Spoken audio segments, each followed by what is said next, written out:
الله أكبر الله أكبر أشهد أن لا إله إلا الله أشهد أن محمد رسول الله حي على الصلاة حي على الفلاح قد قامت الصلاة قد قامت الصلاة الله أكبر الله أكبر لا إله إلا الله.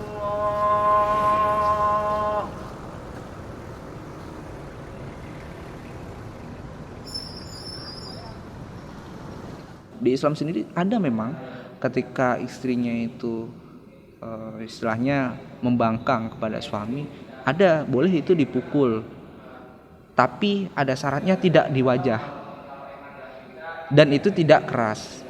Itu kan emosi yang luar biasa, itu manajemen emosi yang luar biasa. Bukan paksaan semua wanita itu harus memakai jilbab, tapi itu tumbuh dari kesadaran diri gitu loh, dari hati kita.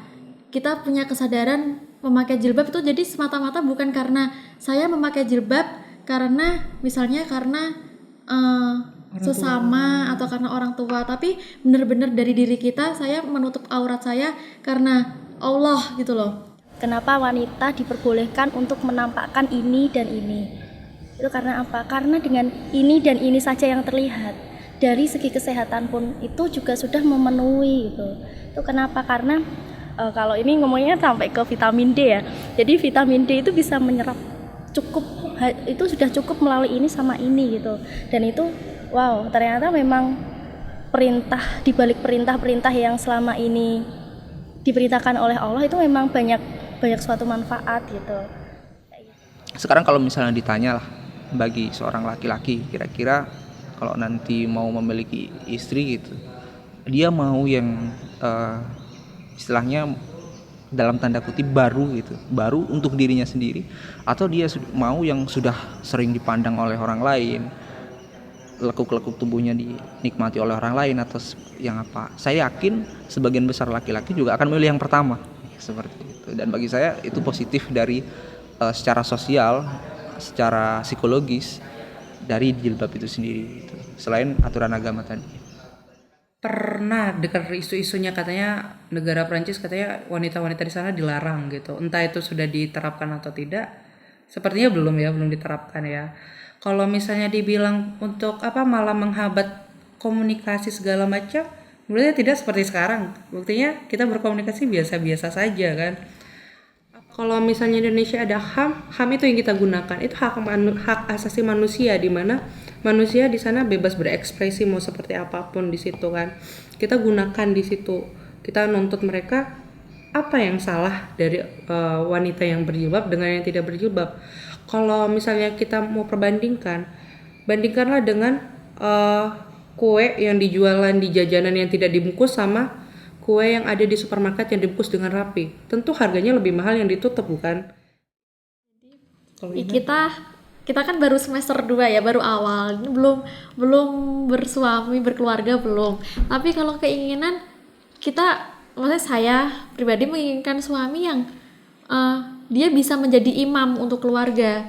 Dia agamanya, terutama itu yang utama itu agamanya dia bagus. Dia bisa mengayomi istri, bisa mengayomi keluarga. Itu yang terpenting dalam keluarga, bisa menjaga keutuhan keluarga tersebut. Dan jika didasarkan dari agamanya tersebut, otomatis dia udah mengetahui gitu loh, kewajiban-kewajiban dia sebagai suami untuk mengayomi istrinya, keluarganya.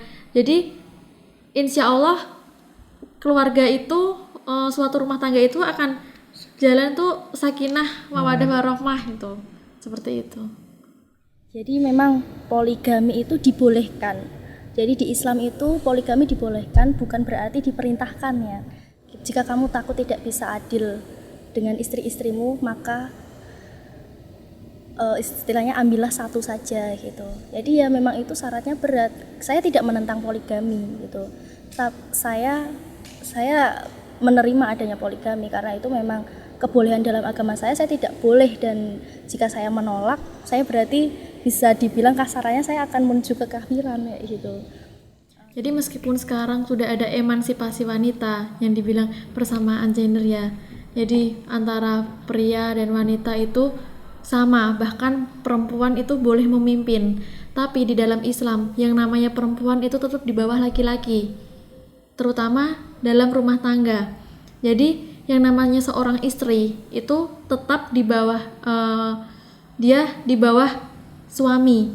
Setinggi-tingginya derajatnya istri tersebut dibandingkan suaminya, tetapi kalau dalam rumah tangga tetap istri di bawah suami. Jadi istri harus mematuhi apa yang dikatakan suami, harus nurut jika yang dikatakan suami itu sesuai dengan hadis dan Al-Quran itu, sesuai dengan aturan-aturan yang ada. Terkecuali kalau suaminya misalnya mengatakan atau apa itu melanggar dari aturan. Nah, seorang istri boleh untuk melanggar itu. Jadi setinggi-tingginya derajat perempuan di karir, tetap dia di bawah suaminya di dalam Islam. Kalau itu memang sudah ada di Al-Quran ya, bahwa pemimpin wanita adalah laki-laki gitu. Itu sudah menjadi kodrat, dan sebenarnya banyak hal yang membuat itu memang benar-benar pas gitu. Kalau wanita itu nggak kurang bisa memimpin laki-laki, itu sangat kerasa gitu, sangat terasa. Jadi misalnya karena apa ya, karena laki-laki itu memang akalnya lebih menonjol ya. Jadi segala hal itu bisa segera terselesaikan gitu, beda dengan wanita gitu. Wanita itu selalu mengandalkan perasaan kan. Nah, itu yang membuat wanita itu lebih lemah gitu. Membuat wanita lebih lemah dibandingkan laki-laki gitu. Jadi ya saya sebagai wanita muslim, saya sangat setuju jika misalnya saya dipimpin oleh seorang laki-laki. Dan jadi gini, dalam Islam kalau misalnya secara logika, misalnya kapasitas Islam wanita itu di dunia itu sedikit, otomatis produksinya pun manusia hanya sedikit, jelas bukan? Itu sudah secara logika jelas wanita harus dimuliakan derajatnya di situ, karena adanya wanita akhirnya manusia atau produksi untuk menciptakan seorang manusia yang baik itu ada gitu kan. Jadi ada pepatah yang bilang suatu bangsa itu akan baik jika wanitanya itu baik. mukena atau rukuh. Jadi kalau rukuh atau mukena itu kan fungsinya sendiri ya. Jadi dalam sholat nggak wajib memakai mukena, tapi wajibnya adalah menutup aurat gitu. Yang kita ketahui kan auratnya wanita memang semua kan, seluruh tubuh kecuali muka dan telapak tangan. Jadinya misalnya saya seperti ini, sholat pun bisa gitu, nggak harus pakai mukena.